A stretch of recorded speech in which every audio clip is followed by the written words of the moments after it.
पुनः भगवान कहते हैं, गरुड़, जो निराहार व्रत के द्वारा मृत्यु प्राप्त करता है उसे भी मुक्ति प्राप्त होती है। वह सभी बंधनों से इंद्रमुक्त हो जाता है। ब्राह्मण को दान देने से मनुष्य मोक्ष को प्राप्त कर सकता है।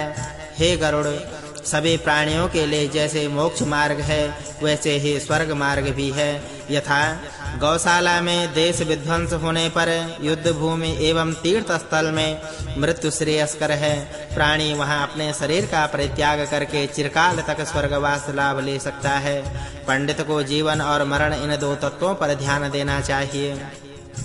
अतः वे दान तथा भोग से जीवन धारण करें और युद्ध भूमि एवं तीर्थ में मृत्यु प्राप्त करें। जो मनुष्य हरे क्षेत्र, कुरुक्षेत्र, भृगु क्षेत्र, प्रभास, श्रेशैल, अरबुद, त्रिपुष्कर तथा शिव क्षेत्र में मरता है, वह जब तक ब्रह्मा का एक दिन पूरा नहीं हो जाता तब तक स्वर्ग लोक में रहता है। उसके बाद वह पुनः पृथ्वी पर आ जाता है। जो व्यक्ति सच्चरित्र ब्राह्मण को 1 वर्ष जीवन निर्वाह के लिए अन्न वस्त्र आदि का दान देता है, वह संपूर्ण कुल का उद्धार करके स्वर्ग लोक में निवास करता है। जो अपनी कन्या का विवाह वेद पारंगत ब्राह्मण के साथ करता है, वह अपने कुल परिवार के सहित इंद्रलोक में निवास करता है। महादानों को देकर भी मनुष्य ऐसा ही फल प्राप्त करता है। वापी, कूप, जलाशय, उद्यान एवं देवालयों का जीर्णोद्धार करने वाला पूर्व कर्ता की भांति फल प्राप्त करता है, अथवा जीर्णोद्धार से कर्ता का पुण्य दुगना हो जाता है। जो मनुष्य विद्वान ब्राह्मण के परिवार की शीत, वायु और धूप से रक्षा करने के लिए घास फूस और पत्तों से बनी झोपड़ी का दान देता है, वह 3.5 करोड़ वर्ष तक स्वर्ग में निवास करता है। जो सवर्णा सती स्त्री अपने मृत पति का अनुगमन करती है, वह मृत्यु के बाद शरीर में रोमों की जितनी संख्या है उतने वर्ष तक स्वर्ग लोक का भोग करती है। पुत्र पौत्रादि का परित्याग करके जो अपने पति का अनुगमन करती है, वे दोनों पति पत्नी दिव्य स्त्रियों से अलंकृत होकर स्वर्ग का सुख वैभव को प्राप्त करते हैं। सदैव पति से द्रोह रखने वाली पापणी स्त्री अपने अनेक प्रकार के पापों को करके जब वह मरती है, उसका अनुगमन चिता पर चढ़कर करती है तो उन सभी पापों को वह धो डालती है जो उसने जिंदगी भर किया। यदि किसी सच्चरित्र नारी का पति महापापों का आचरण करता हुआ दुष्कर्मी बन जाता है, तो वह स्त्री अपने सदाचरण से उसके सभी पापों को विनष्ट कर देती है। जो मनुष्य नियम पूर्वक प्रतिदिन एकमात्र ग्रास भोजन का दान करता है, वह 4 चामर से युक्त दिव्य विमान पर चढ़कर स्वर्गलोक जाता है। जिस मनुष्य के द्वारा आजीवन पाप कर्म किया गया है, वह ब्राह्मण को 1 वर्ष के लिए जीवन निर्वाह की वृत्ति देकर उस पाप को विनष्ट कर देता है। विप्र, कन्या का विवाह कराने वाला व्यक्ति भूत, भविष्य और वर्तमान के तीनों जन्म के अर्जित पापों को नष्ट कर देता है। 10 कूप के समान 1 बावली होती है, 10 बावली के समान सरोवर होता है और 10 सरोवर के समान पुण्यशालिनी वह प्रपा होती है।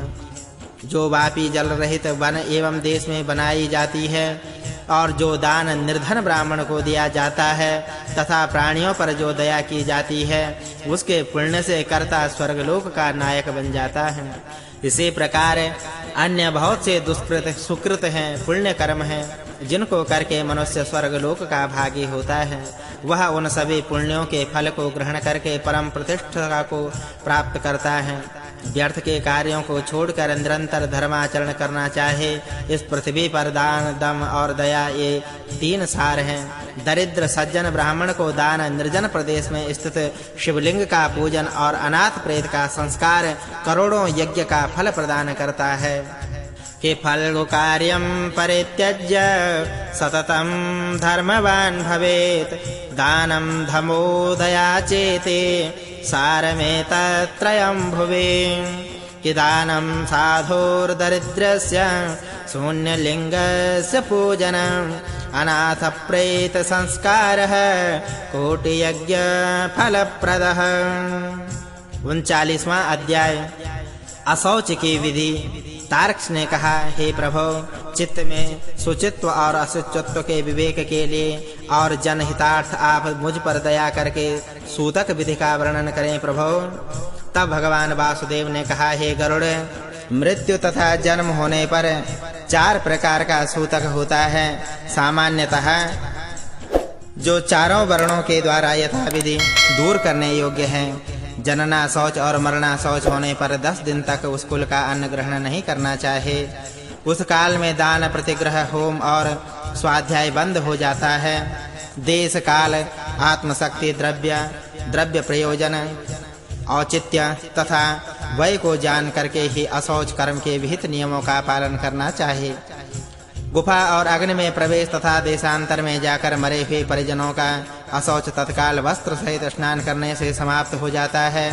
जो प्राणी गर्भस्राव या गर्भ से निकलते ही मर जाते हैं, उनका अग्निदाह, अशौच एवं तिलोदक संस्कार नहीं होता है।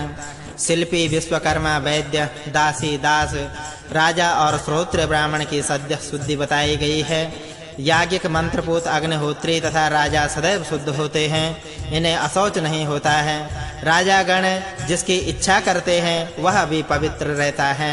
हे ब्राह्मण, बच्चे का जन्म होने पर सपिंडों और सगोत्रियों को एक जैसा अशौच नहीं होता। 10 दिन के बाद माता शुद्ध होती है और पिता तत्काल स्नान करके ही इस प्रसाद के लिए पवित्र हो जाता है। मनु ने कहा है कि विवाहोत्सव तथा यज्ञ के आयोजन में यदि जन्म या मृत्यु का सूतक हो जाता है तो पूर्व मानस संकल्पित धन और पूर्व निर्मित खाद्य सामग्री का उपयोग करने में दोष नहीं है। सभी वर्णों के लिए अशौच समान रूप से माननीय है। माता पिता को जो सूतक होता है उसमें माता के लिए जो सूतक होता है और पिता स्नान करके तुरंत शुद्ध हो जाता है। 10 दिन के लिए प्रवृत्त जनना शौच और मरना शौच के अंतर्गत यदि पुनः जन्म मरण हो जाता है तो पूर्व प्रवृत्त अशौच को 3 भाग में विभक्त करके यदि पुनर्जन्म मरण हो, जन्म मरण हो तो भाग के अंतर्गत होता है। पूर्व अशौच की निवृत्ति दिन में उत्तर शौच की भी निवृत्ति हो जाती है।